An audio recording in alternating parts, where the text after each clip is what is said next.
Greetings, everybody, and welcome to another edition of the Metal Command podcast. Tony here with you, and today I am bringing you an interview with Piet Sielck of the band Iron Savior. And man, I have to tell you, there are 7 German power metal bands that will always be royalty on this show. And when I say royalty, I mean rock royalty. Like if this show had a Hall of Fame for heavy metal bands, these 7 bands would be in it. And it would be Helloween, Gravedigger, Rage, Running Wild, Blind Guardian, Gamma Ray, and of course, Iron Savior. Because Iron Savior was a big part of this show and always has been. And I will never forget, it feels like yesterday that 25 years ago, because it came out in 1997, 25 years ago, I was buying the debut album by Iron Savior, the debut self-titled album. I had heard of this band. I had heard that Kai Hansen was in the band, and I heard that Hansi Kirsch sang on a song, and I was just totally all about finding this album by this band. And little did I know how hooked I would be on their music. I still remember listening to Atlantis Falling for the first time, listening to Atlantis Falling and being completely hooked on these guys, and still am to this day. And Pete was one of the first 25 people that ever came on the show, because the radio show itself has been going on since 1998, and Pete was one of the first people to appear on it. And this band has always been a very big part of my show ever since. So it's great to be here, and it was great to be able to talk to Pete and really dig into his mind. It was the first time we ever really had a face-to-face discussion via video, and it was great to do this interview. So they got a new album out called Reforged Ironbound Volume 2, which consists of re-recordings of a lot of the previous albums, typically all of the albums from the Noise Records era, so from Battering Ram and back. And a lot of those early albums aren't even available anymore, which is part of the reason that this is happening. I will go more in depth on this in my review of the album, but for now, here is the interview with myself and Piet Sielck of Iron Savior. Enjoy.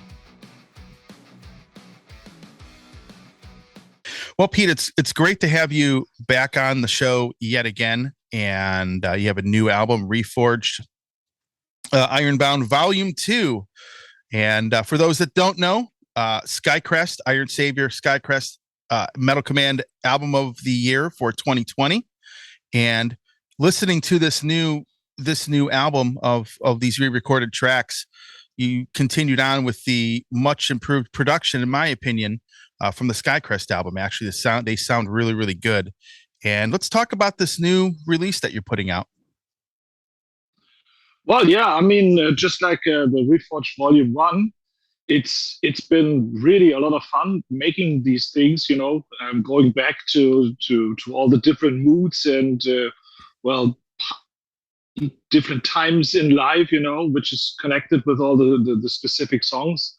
I mean, they all were written in specific and important, lines of my life so far, and going back there, visiting, and also mentally going back there. That was really great. I enjoyed that on the first volume 1 also, and this time it was just the same thing. But yet it was. I mean, it's been quite a lot of work as well. I mean, I think it's even more than on volume 1. I think in total, it's on the CD. It's 22 songs, including a brand new version which never has been released before of a Eurythmics cover. I just had the idea of doing that back in a couple of months ago. I think it was a year ago. I just had this idea. I want to do that. Didn't know what to do with it, so I put it on Reforged. And yeah, with the outcome, I'm really super happy. And let's talk about details later. Maybe you have some more questions about it. Right. Well, it's interesting. You always pick interesting cover songs, and one of the trends I've noticed lately, the Eurythmics cover is what I'm talking about, but even the Seal cover, which I think was originally a bonus track, you basically, it seems like you re-recorded that, and you always pick some interesting covers. It always seems like, at least lately, a lot of the songs are songs that were big in America, more commercial songs. You make metal versions of them, which I think is pretty interesting, actually. Yeah, I mean, I've been doing a lot of cover versions well, in the earlier days where I did a lot of Priest covers, obviously, and for example, Electric Eye, the Hellion, and so on. And Hmm. that's a different approach because when I do that, or when I did that, I was trying to get as close as to the original as possible, you know. And that, of course, is one way of doing cover versions, but but then, of course, always the question arises, why?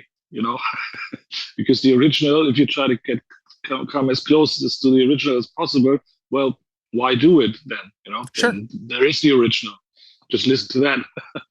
And so when I've had the idea of with this crazy cover of Seal, that was sort of like a turning point for me because I realized that how interesting it is to work on an existing song and rearrange it completely and create something new of it. It was a different different approach, and ever since I when I do cover versions, I think more in this direction than in the just recreating direction.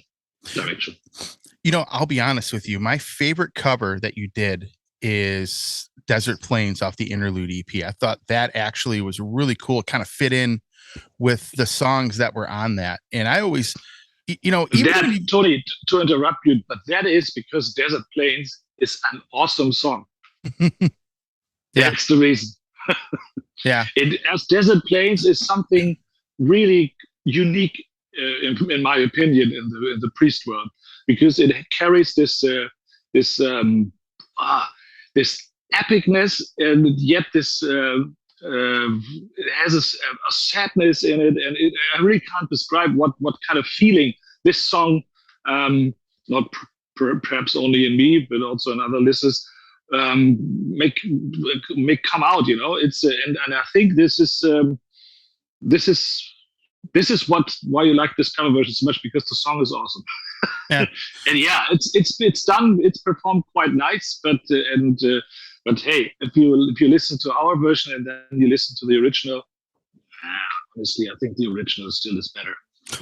Well, I would agree with you, but I'm just saying your version was great. There was something about, and you're correct, there's something about that song that, as you just said, where it's got this uniqueness to it. And I think that when you did it, it really basically had fit in with the other songs you recorded for that EP. I think it was like 3 or 4 songs you had recorded for that. So I always thought that cover was great, but I've always loved the fact that you have never been afraid to do different, the cover songs you do are definitely not the ones most heavy metal bands do. So I think that kind of adds to the uniqueness of what you're doing there. And what's interesting is when I listen to this album, re-recorded, I did a show on this.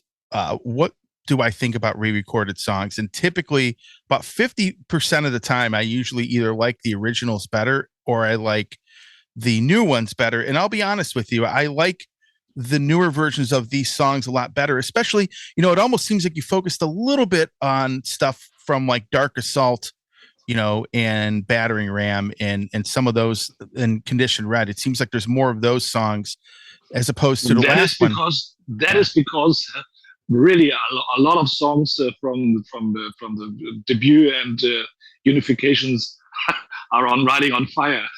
Right. For example, for the debut, there actually was only Children of the Wasteland and Protect the Lawland. So Mm-hmm. okay, and the ballad maybe I do later on, but so this album is almost complete now. And same goes for Unification. And so, I mean, Dark Assault, like it or not, I do have some difficulty still. It's difficult still with this album because I'm not happy with the production, with which what I did here in the studio. But I think the songs are really, there's a lot of great songs on it, and so Sure. yeah, um, Made of Metal, Solar Wings, and or Firing the Guns. I mean, they're really bone breakers. You know, I love them, and that in the sound of 2022, yeah, that really brings a big smile on my face. Yeah, I would totally agree with you on that. And you ended up getting Kai back to do a guest appearance here. So I thought that was really cool. People forget that he was around at the beginning of the band, and talk about getting him back and doing some Yeah, stuff here. I mean it's funny that you say that. People keep forgetting that. That of course for a while was intended, because in the beginning, um, let's say when we started out with Condition Red, or even let's say the very first period of Iron Savior when Kai was on board. Of course, his presence helped a lot, to gain interest, and to make people aware of Iron Savior. But yet that he was there, he also has been absent. And this absence, of course, wasn't helpful at all. I mean, we had to tour twice without Kai. And, well, a lot of people kept on saying that, not a lot of people, but I mean, some people just said, yeah, he's only getting the names to gain interest, blah, blah, blah. And it was always in interviews, well, I mean, the Iron Savior was just a side thing of Kai, and the main focus was on Kai, and Iron Savior was something Kai was doing on the side. People never realized that actually I was the one who's doing Iron Savior. And so for a couple of years, that was quite intended, so that Kai is really not Iron Savior and we are Iron Savior. But I think sure, after the landing and now, which has been some sort of turning point for Iron Savior, I'd say, after the landing and with all the following albums, I think it's really clear to everybody now that Iron Savior is not a Kai Hansen band. And so for this time, I felt totally okay and cool to get Kai back on board and let him play his original solos and do his lead vocals. And I mean, since of all the Corona shit and all his pending Halloween activities, we had some time, and yeah, we really had a lot of fun, and we really enjoyed doing this together. Going, as I just said before, diving back into these old times was also fun doing it with Kai. Oh, absolutely. And now I'm not going to lie to you. I think I originally bought the first album because I heard he was in it.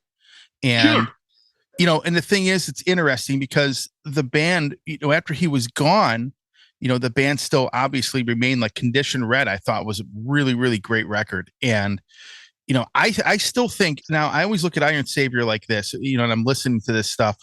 The first stuff that the early albums were phenomenal. And, I always thought that, even, I like Dark Assault in Condition Red and in Battering Ram and these albums.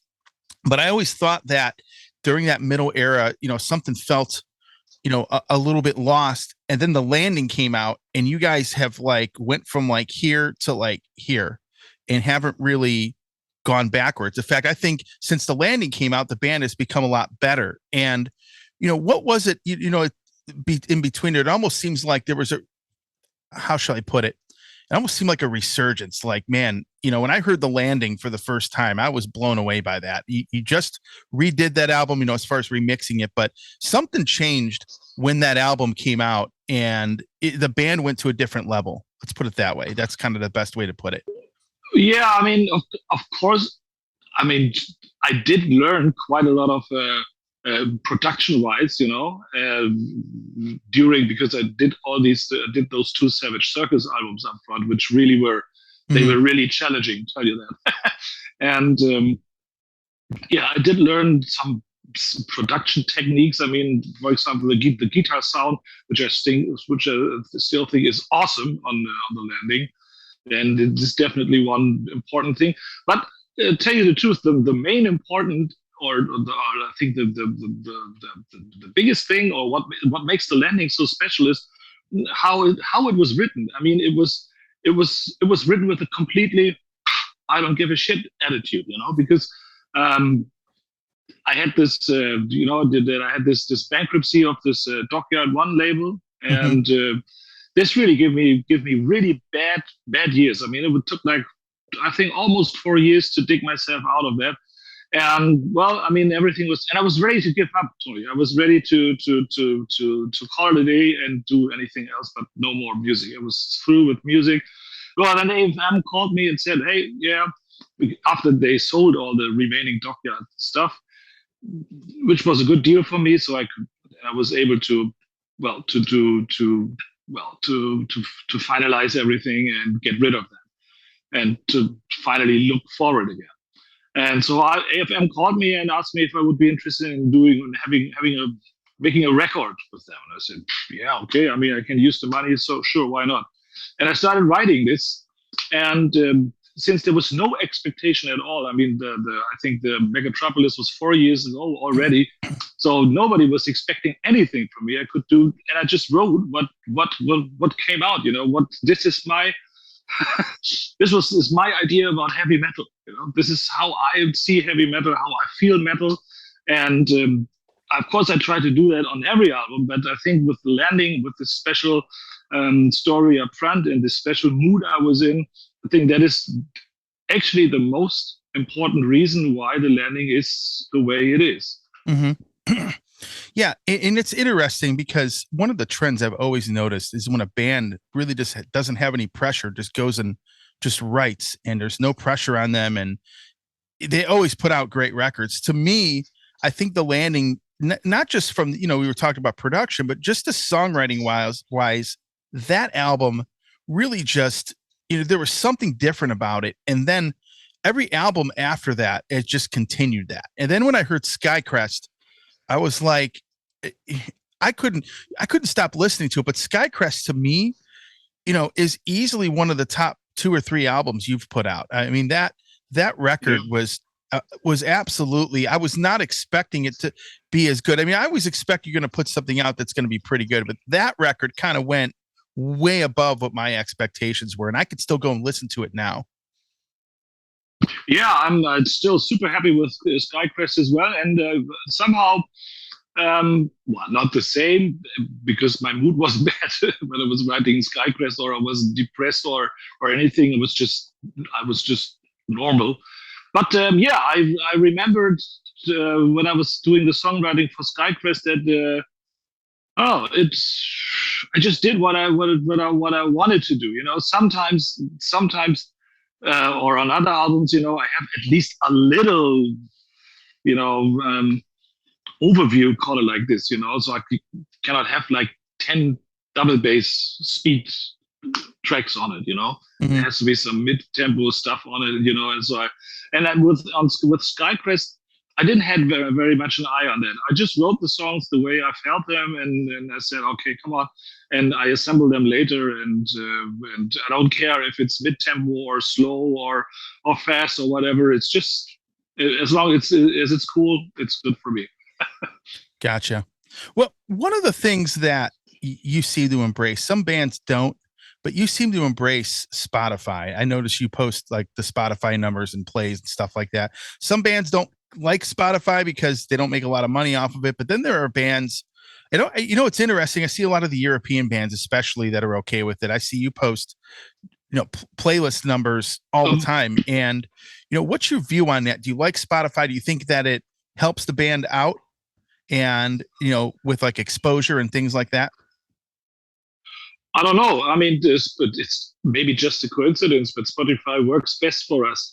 I mean, you just probably you saw my post that Heavy Metal Never Dies is heading to 30 million streams now on Spotify. That's really far beyond, or absolutely superior to any other streaming services. Mm-hmm. I mean, Apple is doing, of course, Spotify is not paying very well. That's right. But it's better than nothing. And since Spotify really is for me at the moment, the most important platform, which even though they pay bad, but because just of the quantity they do for me, mm-hmm. it's from Spotify, the most income is generated, Sure. And that of course is why I feature Spotify. It's not that I have a special for the platform itself or how it works. I think, but on the other hand, I must say, even though they pay bad, they do care more about artists. I mean, you get a lot of emails. You can do this, and there's a seminar here, and gain your streams and blah blah blah. So, of course, they do it in their own interest. But on the other hand, I have never ever received anything from Apple about that. I get a weekly report, but that's it. Right. And it's not necessarily something that I really need, or I don't do these seminars. But just the fact that they are try to at least help artists who are not so that they're not alone in front of this this thing. I think that is something that at least has to be appreciated a little bit. Well, I will tell you my viewpoint on it. Obviously I'm not a big fan of how they pay bands, but they at least give you something. But more importantly, I've noticed this trend of younger folks, younger people getting into this music, and it kind of starts with Spotify. Like my son, for example, listens to Spotify, but then he's going out and buying records as a result of it, and discovers a lot of these bands every day. I talk to him. He's like, "Hey, Dad, I discovered this new band," and it's like, and he's in the heavy metal bands, and it's one of those things where, it doesn't pay a lot, but the exposure actually isn't too bad. You see a lot of younger kids now. That's how they get their music. I mean, you and I, vinyl and CDs, but you're seeing kids listen to Spotify and then go out and want to buy this stuff. Yeah, and I mean that's not only that. Of course, it does not only go for Spotify. If you have Apple Music or Amazon Music, blah blah blah, of course you can do the same thing. But yeah, I mean it's you're out with a bunch of friends, and you talk about somebody says Iron Savior, blah blah, and then the other one pulls out and Henry Googles it. Oh yeah, damn, and you like list it right away. Mm-hmm. There's something that was completely impossible in our days, and that of course is one super big advantage. And even though if you don't get that much pay from this stream, it is, I mean, maybe you gain 4 fans, because one pulls out his handy and plays Heavy Metal Never Dies to them, and the 2 of them go to the record store and buy the landing. Yeah. For example. Yeah, and I thought the remix maybe because they go to the record store, they also see the Reforged Volume 2 there and say, "Hey, what's this? This is maybe awesome as well." Right, absolutely. And I thought the remix of The Landing was pretty cool. There obviously is a very big difference. What made you want to remix that record? It was because it was the 10th anniversary. It was I had the feeling that I had to. Honestly, it was not necessary. It was not necessary. I mean, the mix of the original one was fine for me. I mean, there was obviously nothing wrong, but after 10 years and after that, the production world has changed a bit. I always had the feeling that the high end is a little bit too low. The cymbals, especially of the drums, were a little bit too low in the mix. It was not disturbing. That was the way things were done back in the days, in around 2010 or so. You just didn't have that very much cymbal, and especially this sparkle of cymbals, this silver. But I mean, it became more and more common nowadays because production platforms and possibilities have changed, and blah blah blah.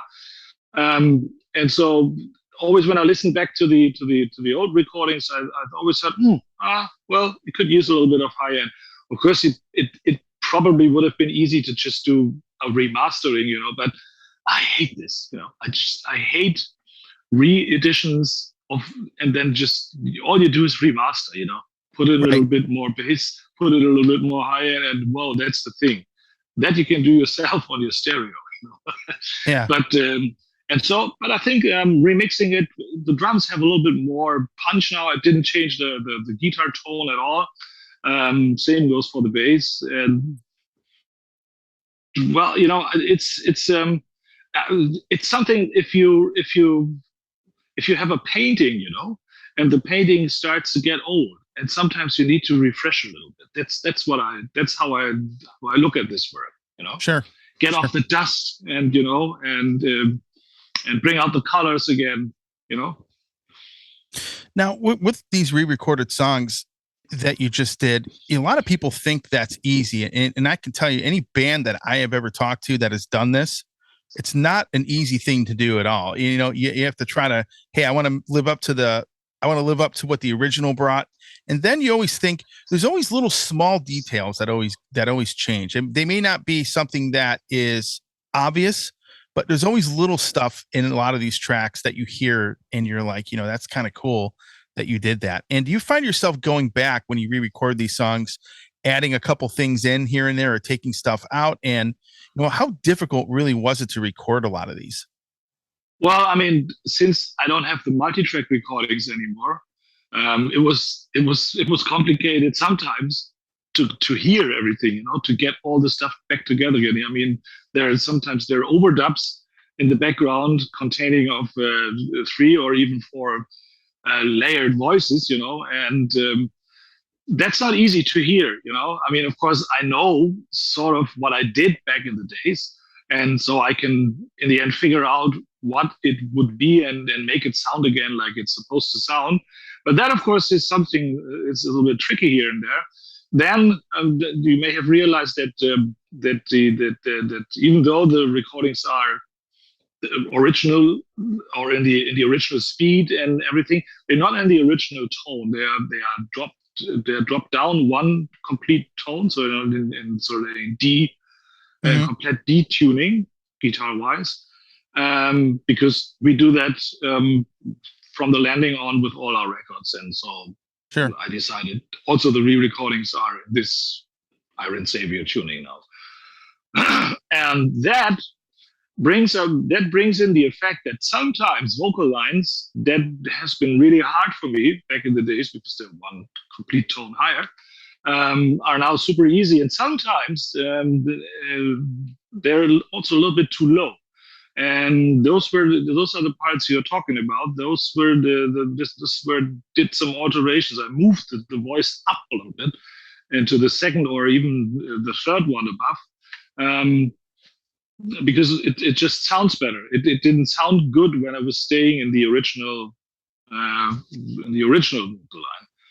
and that's number two. And the third reason for doing things differently is simple error corrections. Sometimes I wasn't happy with the composition, Right. because you also have to rethink that take into account that at those times it was not easy if you change something after drums have been recorded.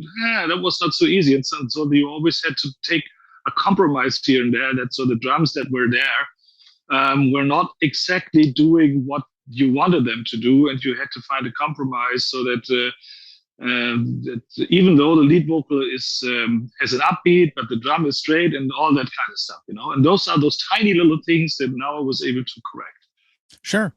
Well, I've seen you started playing some shows, and I know for the last couple of years it's been difficult. It seems like musicians were like the only people out of work for a while, but you've been able to play some shows. And what was it like to be able to go play live? And is it still difficult to go out and play shows? Are people coming out to them? Is it harder to book shows? I mean, is there a lot of stuff you have to go through? Talk about what it's like now going back out and playing some shows as opposed to, say, before 2020. Yeah, I'd say so, definitely. On the other hand, there's a quite strong demand for shows, but for me, it's a little bit like, let's say, like with CD releases. People only have a certain quantity of money, and of course they want to see live shows, but I mean, but also an Iron Savior show, it's 25 euros. I mean, and if you don't bathe in money, then of course you have to think, do I go there or do I go there?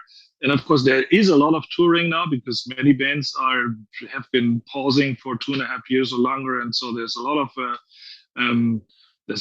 stuff on the road going on. Sure. But for example, we played a show just a week after Wacken here in Hamburg.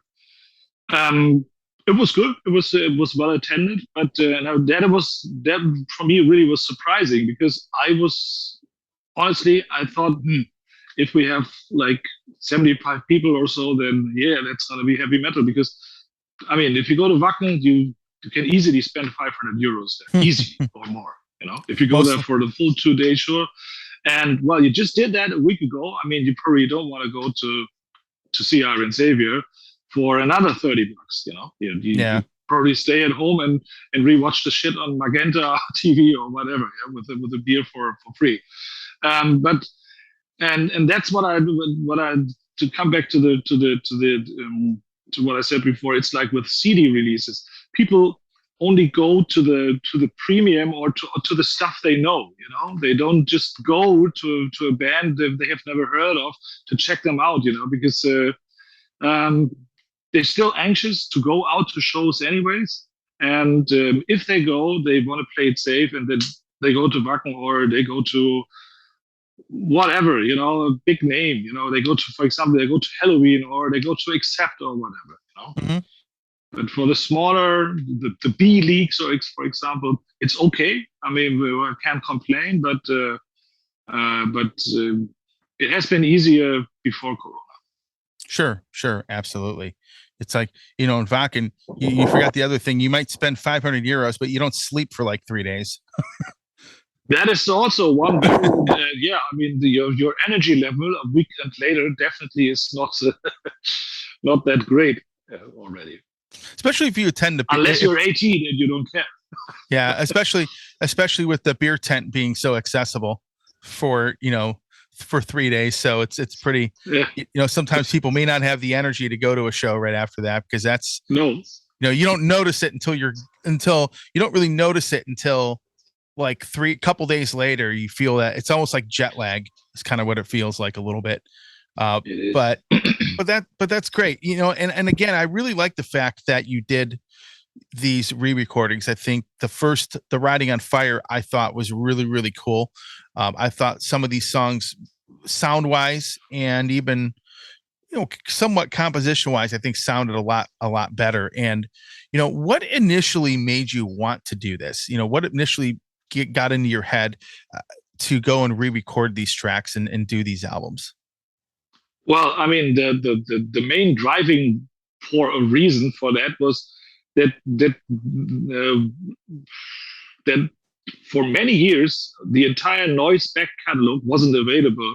Sure. It was not re-released. It was not even on iTunes or on any digital platform, and that started to suck really hard for me. And since there was no way to regain the rights of those recordings, because when Noise went bankrupt, actually Noise was now I remember.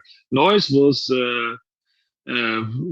taken over by Sanctuary Records, the former Maiden label, and I thought, wow, okay, Sanctuary, wow. Well, 2 years later, Sanctuary was bankrupt because they just expanded too much, and I think all the entire Sanctuary back catalog, also the Noise catalog, was sold to I think to Universal, and Universal then, I think they either keep it, they still have it in some of their drawers, or I think the rights for Iron Savior are with a subdivision of Universal.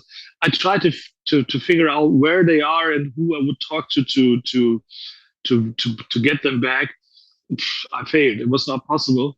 And on the other hand, the price would have been. I heard of Tankard doing that, and what Tankard paid for them, I thought that's not interesting for me. I don't want to pay that much for this old crap.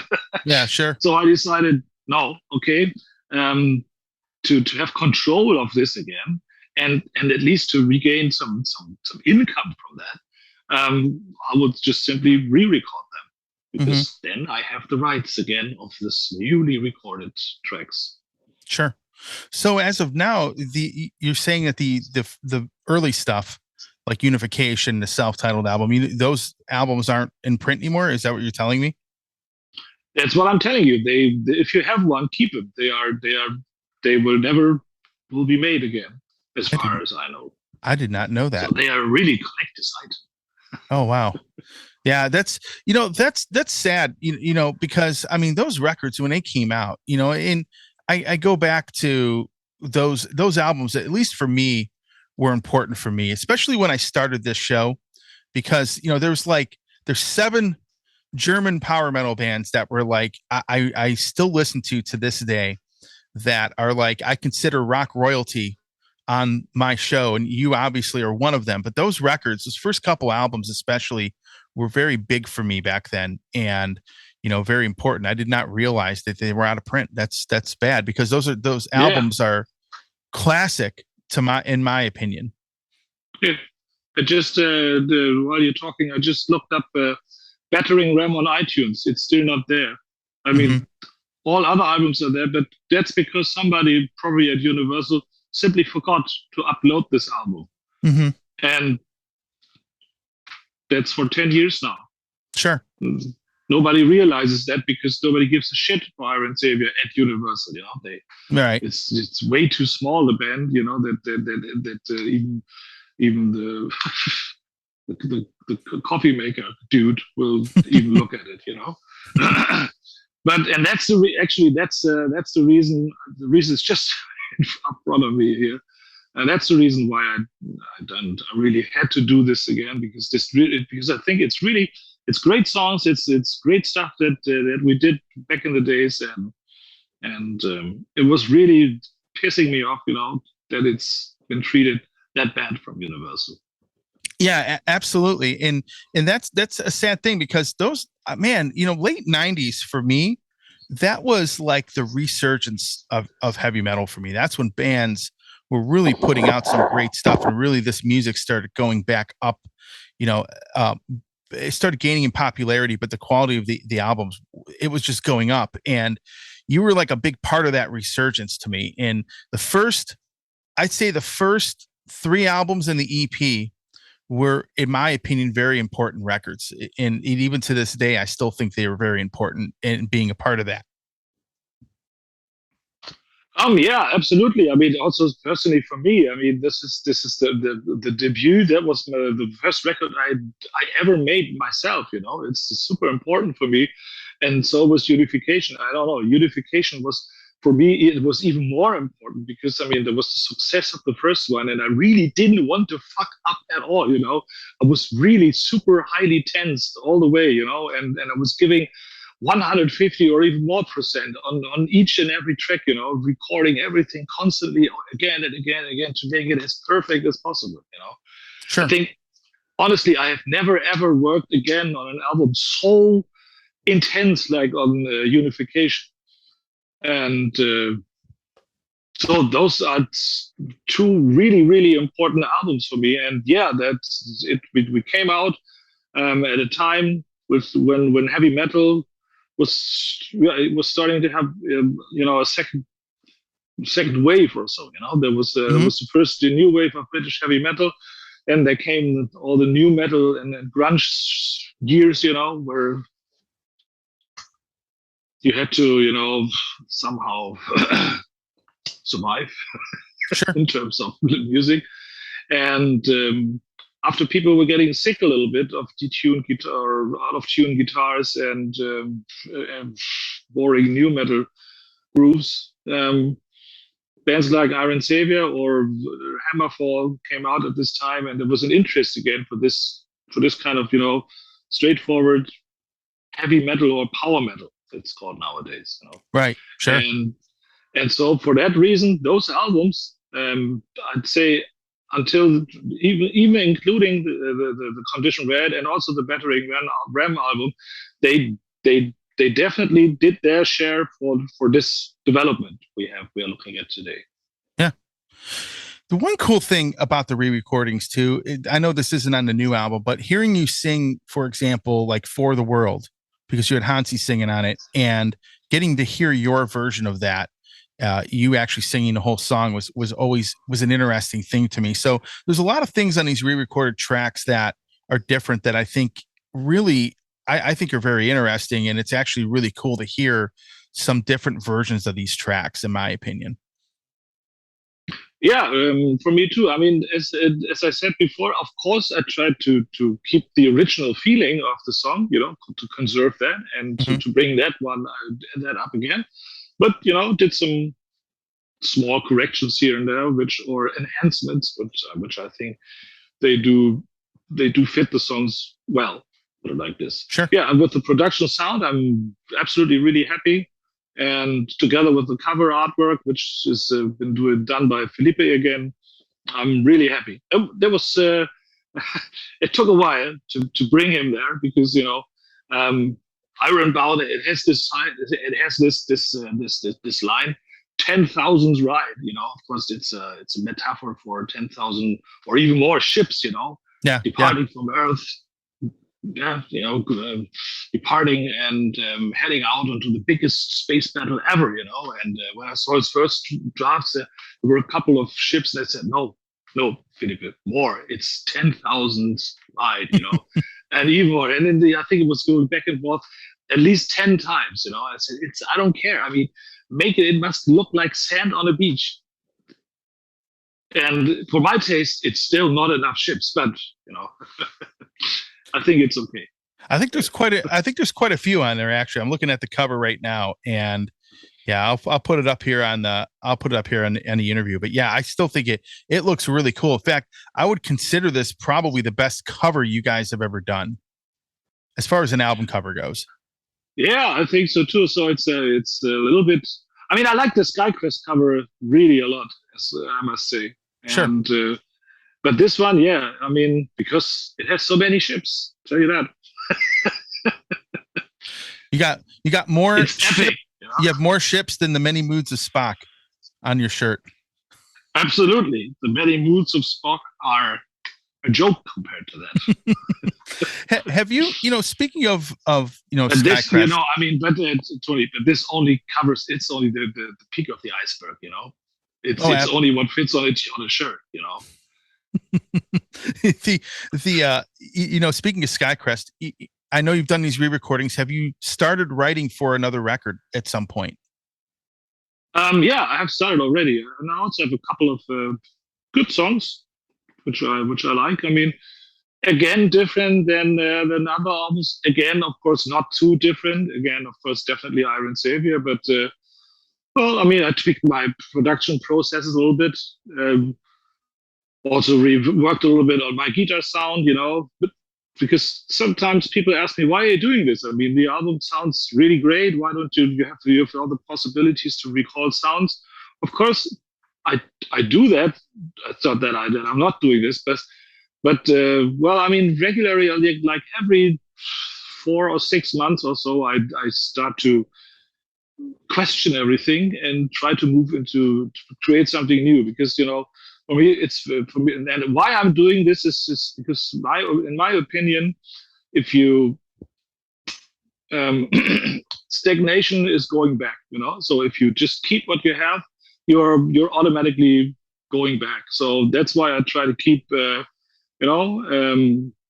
looking into the future, creating new things, and try to stay creative as much as possible. Sure. Creative, and this is one way of doing this. So and it also would be boring if all albums would just sound the same and only the songs were different. Sure. Yeah. Sometimes you run into that. You'll get certain kinds of bands that will use the same producer. Then the productions sometimes can almost sound the same. I've seen that actually happen a few times. I think Andy Sneap should rethink of using a different superior drum kit.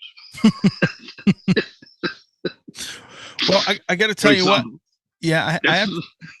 Yeah, well, I have to tell you what, man. I think that I really like these re-recordings. I think they're really cool. It's like a nice trip back into time for me because I was around and remember when every one of these albums came out, and I remember getting them, playing them on the radio show, and it's just kind of this nice trip back through time, which I'll be honest with you was a lot of fun. I think this new one is really cool because I wasn't as into, say, the albums in between, like Battering Ram and Condition Red. Those albums I really hadn't really, I didn't get into them the same way I did the first couple records. And between, Dark Assault and obviously The Landing, but now going back and listening to them again for the first time in quite a long time. It was a nice trip because, there's a lot I didn't appreciate, I don't think, at the time when I first listened to those. So that's one of the things I did like about this re-recording of these tracks. Yeah, that's the same for me. I mean, I always liked the Battering Ram album because I think it has also great songs on it. But yeah, I don't know. I can understand what you mean. I mean, for me, the most important albums are from the first era are including Condition Red. And then came the Battering Ram because the Condition Red was a really, really strong album. I mean, Battering Ram was a good one as well. But of course, it was not as strong as Condition Red. And that probably was, and the Megatropolis album is a different album as well, And so I can understand the issue you have with, let's say, Battering Ram. But yeah, I mean, there are awesome songs on it. And I'm happy that now on the Reforged album, maybe also if now that they are together with all the other cool stuff from various albums on it, maybe they sort of like are gleaming a little bit more than they would do than they actually did on the Battering Ram album. Yeah, I mean, back during that time, I wasn't as into power metal at that point, and so I didn't really appreciate those records back then as much as I do now. Now listening to these re-recorded songs and then going back and listening to the original albums, this sort of made me go back and do that.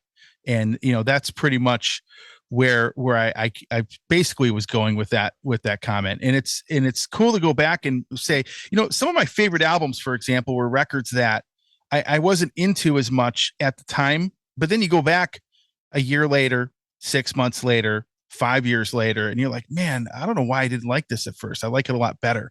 And that's really where I'm going with that. I know that feeling. Yeah, right. You do that stuff all the time, but great job on these, man. And I do have one last question for you. Anything you have going on? Do you have any shows planned? When does the album come out? Because I think it comes out in September. And any last words? No, actually, it comes, and actually, it I know maybe in the States it's a little bit later again. Yeah. But here in Europe, it's gonna be out actually this upcoming Friday. Oh, I did not know that. Awesome. Yeah, and one thing that we didn't cover, and which is maybe interesting to mention, that my that Kai has a son, Tim Hansen. Correct. Yes. And you probably heard of his band, Induction, as well. Absolutely. And you probably heard him play guitar. Well, I kind of figured he would be doing that. Yeah, Tim, I think his name, right? Yeah, Tim is his name, and he really is. I mean, he really is an awesome guitarist. I mean, he was practicing guitar for really hard for let's say 3 or 4 years, and he's been getting so damn fucking good that he blows Kai and me out of the window, out of the port like this, I mean, he has surpassed us easy. Yeah. We are BB King compared to that, which is okay, but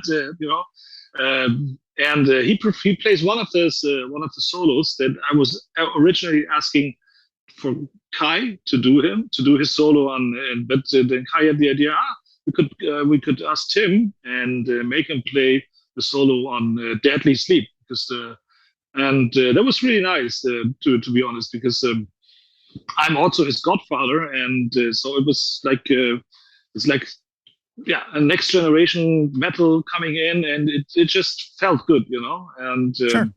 And you should listen back to Deadly Sleep and his soloing there. It's really awesome. And you probably also want to check out Induction itself. They come out with their new single, basically, actually also this upcoming Friday. Sure. And I had, in return, because he was doing his solo, I helped him a little bit with his Induction recordings, and did the backing vocals on that, and so I'm familiar with the album. It's really awesome, man. You'd have to check this out. I mean, this is really cool stuff he created there. Well, that's the whole purpose of the show. I like it when bands you've never heard of. I have a couple bands I did interviews with. Most people haven't heard of them, but they put out great stuff. And that's another question for you. It seems that back like 25 maybe 25 years ago, 20 years ago, when I'd go see a show.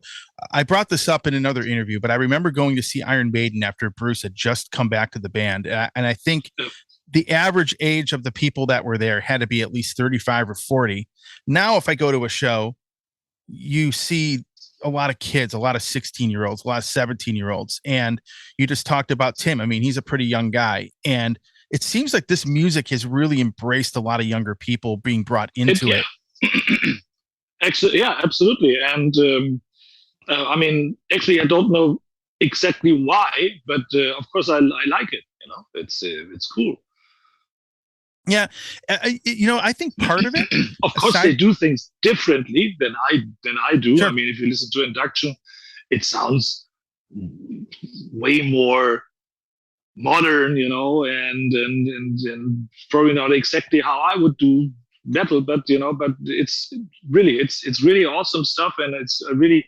I'm not only saying this because I'm the Godfather, I'm saying this because it's the truth. It's a great album. I think you're gonna love it personally. But bet my ass that you do.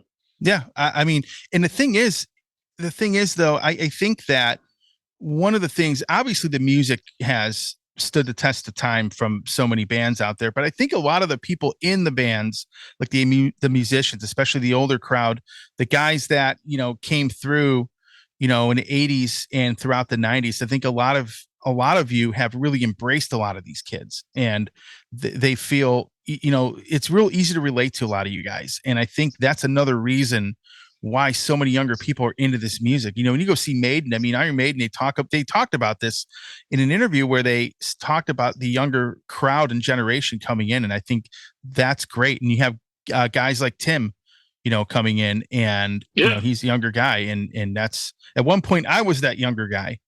And now you have absolutely. him. He's like, definitely, he's like half my age and putting out really good music, and you see a lot of kids attending shows. And I think that's the one great thing about our scene that I think makes this music different than a lot of other things out there.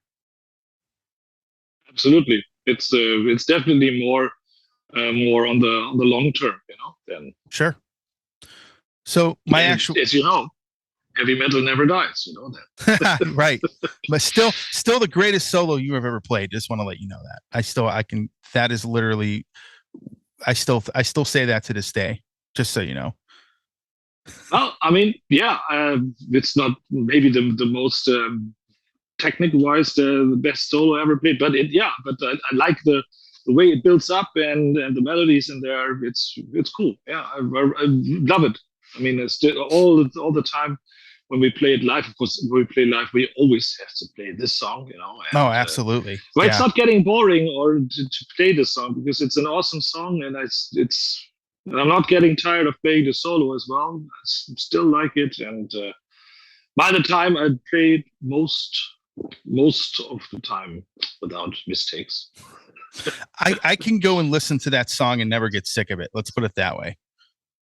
That's right. Yeah, I agree. So for my actual last question, we're going to end the interview off here. Any last words to say to any of the fans out there for you? And, maybe, give some last words off to say to the fans. Well, of course, usually I do thank all friends, supporters, fans out there for their ongoing support. I do that, of course, again here. But I think nowadays we just talked about the live situation. I have a request for all the people out there. If you plan to go to a show, don't wait and buy your tickets at the evening counter.